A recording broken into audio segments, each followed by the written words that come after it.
నమస్కారం గంటారావుకు స్వాగతం. ముందుగా ప్రధానాంశాలు. సికింద్రాబాద్లో ముగిసిన ఉజ్జయిని మహంకాళి రంగం. ఈ ఏడాది అగ్ని ప్రమాదాలు సంభవిస్తాయన్న భవిష్యవాణి.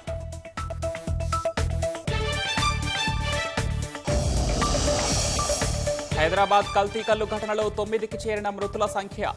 గాంధీ ఆసుపత్రిలో చికిత్స పొందుతూ మరో మహిళ మృతి.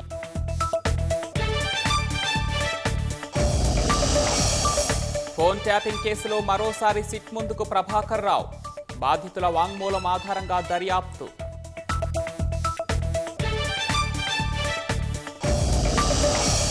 శ్రీశైలం జలాశయానికి కొనసాగుతున్న వరద ప్రవాహం.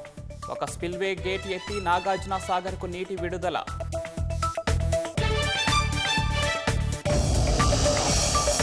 గాజాపై కొనసాగుతున్న ఇజ్రాయెల్ దాడులు. 6 చిన్నారులు సహా 32 మంది మృతి.